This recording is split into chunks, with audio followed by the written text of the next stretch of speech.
La question de noblesse revient forcément. Prenons un autre exemple frappant. Disons une personne ayant commis des actes très négatifs. Si cette personne est réellement sincère, alors elle sera considérée comme noble, au contraire d'une personne qui peut être très célèbre et qui manquera cruellement de sincérité durant sa mort. Le statut social, le train de vie et les finances et tout ce qui pouvait différencier chaque être sur Terre n'ont plus rien à voir. Nous sommes là sur un pied d'égalité. Seule la sincérité compte. D'où toutes ces foutaises matérielles qui embrument une majorité et qui ne sera d'aucune utilité le jour de leur mort.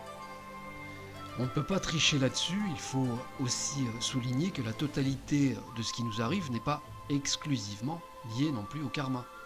Il ne faut pas tout mélanger comme je l'entends tellement souvent avec les fameux bobos New Age qui déblatèrent tout et n'importe quoi en étant complètement perchés sur leur nuage hallucinogène et d'autres répètent ensuite ces bêtises sans même un brin de jugeote. Ce qui montre bien que le karma est quand même très complexe. Donc faites très attention à présent à ne pas prendre comme argent comptant tout ce que vous entendrez sur le karma.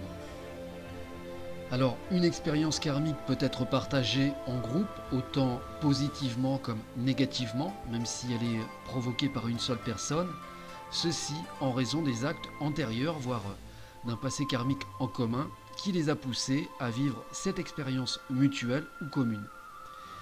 Quoi qu'il en soit, ces influences peuvent avoir un impact direct sur notre environnement proche, voire une région ou carrément un pays, dans les cas les plus extrêmes. Croire au karma, c'est croire au libre arbitre et au déterminisme. En fait, les deux aspects sont liés et vitaux. Ils ne fonctionnent pas l'un sans l'autre. Parfois, il se peut que nos vies soient limitées et restreintes dans nos choix, que nous ne pouvons pas faire ce que nous aimerions et voudrions vraiment faire, mais en aucun cas nous devons rester prisonniers et esclaves de cette situation.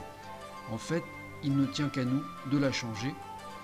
Logiquement, il est souvent cité que le karma ancien, c'est-à-dire que nous portons, étant notre héritage, nous laisse logiquement peu de choix que celui que nous façonnons au présent et qui est le karma nouveau. Ce qui est assez logique puisque ce dernier amène à changer le premier avec le temps. Il faut en être conscient, ainsi les pages actuelles que nous écrivons là, maintenant, à ce moment précis, résonneront demain. Cela veut dire que n'importe quel être peut changer à commencer sa vie dès maintenant. C'est lui seul qui peut vraiment le décider. Cela n'appartient qu'à lui. C'est pourquoi il faut absolument donner le meilleur de soi dans une vie.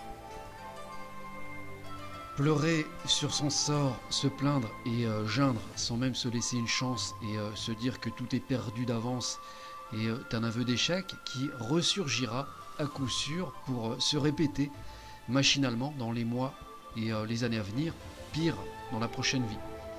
Ce qui est dommage car c'est un véritable gâchis. Malheureusement, les gens matérialistes se complaisent et ne font aucun effort en jouant les victimes en permanence.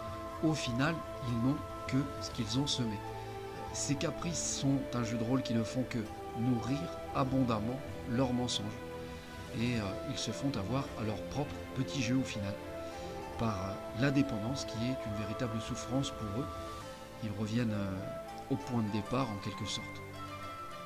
Alors concernant les maladies et les accidents bénins ou plus graves, ils ne proviennent pas systématiquement du karma comme certains le prétendent à toutes les sauces. Même si je n'aime pas citer ces mots-là, le hasard comme la chance peuvent intervenir là où on ne les attend pas forcément. Cela fait partie de la vie. On ne contrôle pas tout, même en étant éveillé. On doit retenir qu'il faut généralement un grand nombre d'éléments présents pour déclencher les effets karmiques afin qu'ils s'expriment tel un fruit mûr. Alors naturellement, il y a deux poids, deux mesures. Certains seront capables de le consommer plus vite par un mauvais comportement au quotidien et d'autres retarderont l'échéance par un meilleur comportement, ce qui modifie considérablement les données et les rend aléatoires selon chaque être. On dit d'ailleurs que le karma est plus souvent composite. Cela explique mieux dans ces cas de figure pourquoi il n'est pas exclu que les graines karmiques peuvent rester latentes, tout comme refaire surface selon la vie que nous traversons, d'où l'importance de veiller à nos actes et nos pensées pour devenir une personne respectable et intègre. Cela diminue énormément l'impact des actes négatifs, d'actes conscients ou maladroits que nous avons pu faire subir à d'autres dans certaines situations qui ne nous donnent pas vraiment le choix aussi parfois. On est tous confrontés malheureusement à cela plus ou moins.